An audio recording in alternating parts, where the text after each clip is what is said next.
అల్పుమో నేనంత అల్పుడను.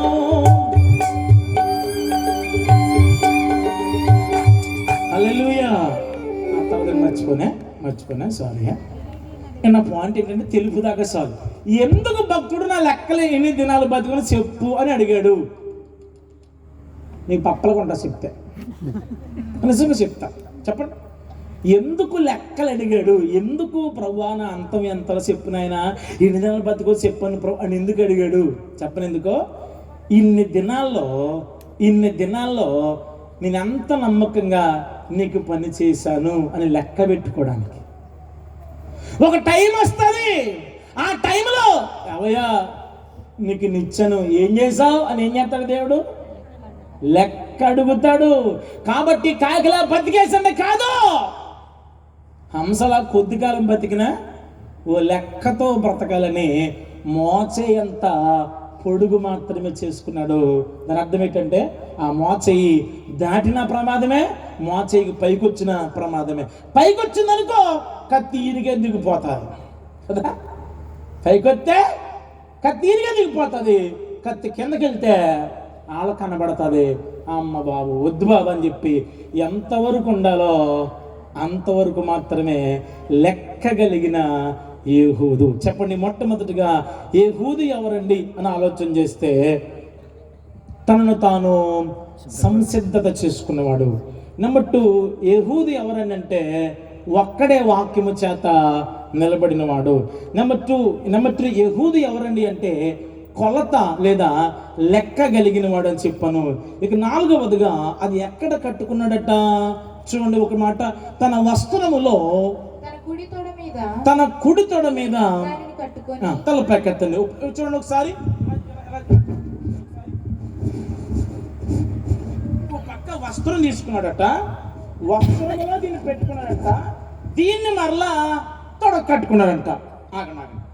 వస్త్రంలో పెట్టాడు, వస్త్రంలో పెట్టి దాన్ని తొడ కట్టేశాడు. ఏమండి, ఆల్రెడీ బట్టలు ఉన్నాయి కదా, మరి ఎందుకు వస్త్రం కింద కప్పెట్టాడు?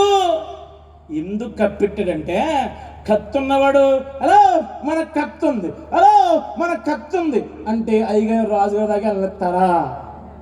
చెప్పాలి. బైబిల్లో మాట ఉంది, నాకు చెప్పండి. వివేకి అయిన వాడు, చెప్పండి కమా, వివేకి అయిన వాడు తన విద్యను ఊదరగొట్టును. అయ్యో బాబు, చాలా ప్రమాదకరంగా ఉన్నారు. చెప్పాలి, వివేకి అయిన వాడు తన విద్యను దాచిపెట్టుకుంటాడు. ఎక్కడా? వస్త్రము కింద దాచిపెట్టుకున్నాడు. వస్త్రము అనగా రక్షణ జీవితానికి గుర్తు. దేవునికి స్తోత్రం చెప్పండి ఒకసారి. కమాన్ చెప్పాలి ఒకసారి. హల్లెలూయా. రక్షణ జీవితం వస్త్రమున గుర్తు. నీ రక్షణ వస్త్రములో నీకున్న ఆయుధం మరుగు చేయబడాలి, కానీ అది అందరికీ బహిర్గతం చేయకూడదు. కొందరు ఉంటారా, నేను పాడతాను. వీళ్ళు ఎలా పాడతారో తెలియదు, ఆ రవి గారు ఎలా ప్లే చేస్తాడో తెలియదు, ఆయన ఏ నోటు ఈవిడికి తెలియదు. సంథింగ్ మీకు కూడా అర్థం కాదు, ఎందుకంటే ఇలా ఆ స్థాయి దాటిపోతారు వీళ్ళు. నిజముగా నీకు కనుక విద్య ఉంటే నేనేం చేస్తా చెప్పనా, అవకాశం వచ్చేంత వరకు మౌనంగా ఉంటావు. ఎస్తేరుకి విద్య ఉంది, ఎస్తేరుకి మహోన్నతిని విద్యను అడిగినామే, ఎస్తేరుకి ప్రార్థన విద్య తెలుసు. కానీ రాజుగారే రాణి అమ్మాయి ఏంటి ఇలాగెట్టేస్తాను, చెప్పు నీకు ఇచ్చేస్తాను, సగం రాజ్యం మట్టుగా ఇచ్చేస్తానని అడిగేంత వరకు నోరు మీద పిందా. పొరపాటున ఏమండి గదిలోకి రారా అంటే ఖచ్చితంగా ఈ పెద్ద మనిషి ఏమైపోను వెళ్ళిపోను. చెప్పు దేవి, నీకోసం వచ్చాను, ఏం కావాలంటే ఏమి లేదండి, మా కులపోలందరికీ ఉరిశిక్ష చేశారంట, క్యాన్సిల్ చేయండి అంటే, అమ్మ బాబోయ్ నీ కులపోల మీద ఉన్న ఉరిశిక్షని రద్దు చేద్దామని నాకు భారీ అయ్యండి సెక్స్ ఆఫర్ చేస్తున్నామని ఏం చేస్తాడో అక్కడే చంపేస్తాడు. కాబట్టి ఆమె తనకున్న విద్యను దాచుకుంది, అడిగేంత వరకు మౌనంగా ఉంది. దేవునికి స్తోత్రం. యెహూదు కూడా సందర్భాన్ని బట్టి మాత్రమే బయట పెట్టాడు, అవసరమైనప్పుడు మాత్రమే బయట పెట్టాడు. ఎప్పుడు పడితే అప్పుడు బయట అట్లే కొందరికి ఇంత ఇంత ఇంత టాలెంట్ ఉంటే చాలు, అది ఉందని అందరికీ చెప్పేసుకుంటారు. మా ఊరిలో ఒకటి మీటింగ్ పెట్టాడు, మా ఊరు పక్కన. రేపు మా అతను ఈ ప్రాంతం కూడా రావచ్చు, వచ్చిన ఆశ్చర్యపోవక్కర్లేదు. నేను వెళుతున్నప్పుడు అతను పోస చూశాను, ప్రార్థన చేశాను. ప్రభా, మరియు తమ్ముడు ఇప్పుడిప్పుడే బయటకు వస్తున్నాడు, వీడిని వాడుకొని ఆయన ఏ దృష్టి చూపు పడకుండా ఇతను కాపాడు ప్రభు అని ప్రార్థన చేసి వెళ్తున్నాను. మళ్ళా అక్కడ ఇంకో ఫ్లెక్స్ ఉంది, మళ్ళీ ప్రార్థన చేశాను. మళ్ళీ ఇంకో ఫ్లెక్స్ ఉంది, ఇప్పుడు ప్రార్థన చేయలేదు, ఎందుకని చేయలే, వెళ్ళిపోయాను. మరలా వచ్చినప్పటికీ మరలా ఫ్లెక్స్ ఉంది. మరలా దారి పొడుగున ఏదో లోకేష్ గారు కట్టినట్టు చచ్చిపోయాడు అంటే కడతారు కదా పెద్దోడు, అలా కట్టే ఏడుకోలేమంటాను.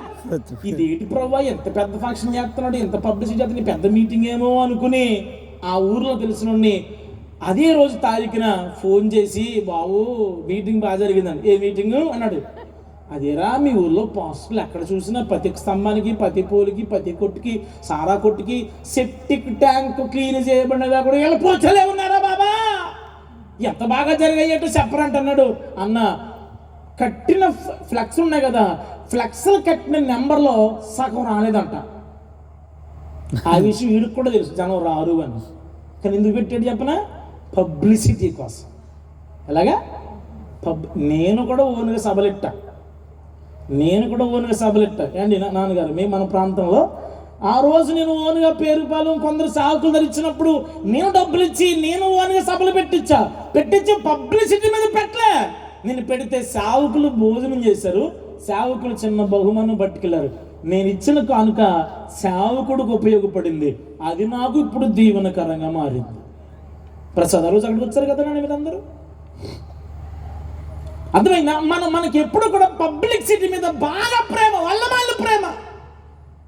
మొన్న ఒక చోట సభలో సీనియర్లు ఏమో వెనకాలేస్తే ఇంత చిన్న ఫోటో వేశారు, ఈ పెద్ద మాత్రం కుర్రాన్ని ఆగమని వచ్చినోడిని పెద్ద తాటికలంత వేసి, అమ్మ ఎవరిని అవమానపరుద్దామని.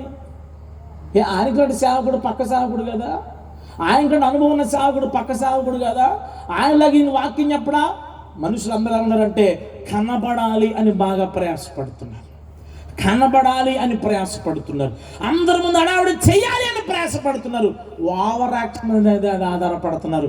తీరా మనం చెప్పిన మీటింగ్లో ఏమన్నా వాక్యం చెప్తాడేమో అనుకుని వాళ్ళందరూ చూస్తున్నారంట.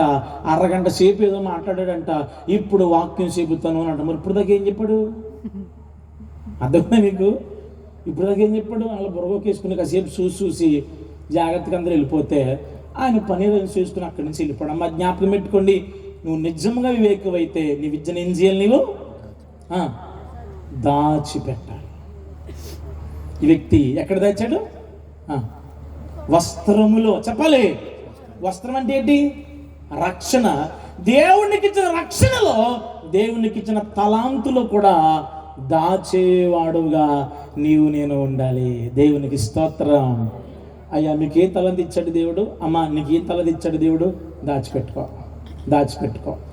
సమయానికి దేవుడు బహిర్గతం చేస్తాడు, సమయానికి ప్రభువు ఆడుకుంటాడు, సమయానికి ప్రభు నిన్ను కొండ మీద ఉన్న పట్టణం వల్ల కనబడిలా చేస్తాడు, సమయానికి నిన్ను దీపస్తంభం మీద పెట్టమని ప్రభు సిద్ధపరుస్తాడు. అప్పుడు దాకా ఆయన బలిష్టమైన స్తముల కింద దీన మనస్కుడు అయ్యిండు. ఎప్పుడైతే అది తొడ దాచిపెట్టుకుని ఉన్నాడో అక్కడ ఏమైందని చూస్తే 20వ వచనం చదువుకుందాం. అప్పుడు ఏహూదు తన ఎడమ చేతిని చాపి కుడి తొడ మీద నుండి ఆ కత్తి తీసి కడుపు మీద అతని పొడిచెను. విన్నారా? పిడియును కత్తి వెంబడి దూరముగా కదా, దూరగా క్రొవ్వు కత్తిపైని కప్పుకొని నందున అతని కడుపు నుండి అది వెనుక నుండి బయటికి వచ్చి విన్నారా? సాధారణ ఎంత ఫోర్స్గా పొడిచాడు చూడండి.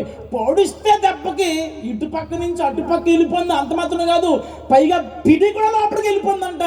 దాంతో కత్తిని మళ్ళా బయటికి తీయలేకపోయాడు. అంటే తన లక్ష్యం మీద ఎంత గురి కలిగిన కూడా ఆలోచించాడు. ఏ పని నిమిత్తం వెళ్ళాడో ఆ పనినే కరెక్ట్గా చేశాడు.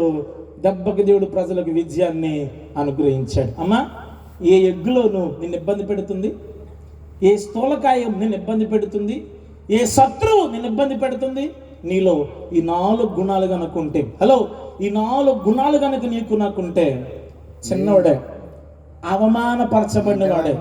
ఎగ్రోననే రాజ్యత పలుమార్లు అవమానించబడ్డవాడే. ఒక టైం వచ్చింది, ఆ టైం వచ్చినప్పటికి ప్రజలకు దేవుడు ఇతన్ని నాయకుడిగా చేశాడు. హెచ్చించేంత వరకు దేవుని దయలో ఉందాం. అట్టి కృప ప్రభు మనకందరికి దయచేయును గాకని ప్రార్థిస్తూ, ఇలాంటి పత్రికలుగా క్రీస్తు కొరకు పత్రికలుగా ఉందాం, క్రీస్తు కొరకు జీవిద్దాం, క్రీస్తు కొరకు ఈ లోకంలో ప్రకాశిద్దాం. ప్రభు రాకడ మన పోకడ పర్యంతము అట్టి కృపలో మనందరికి తోడయిండి కాపాడి భద్రపరచును గాక. అందరూ ఒకసారి లేచి నిలబడండి. Thank you.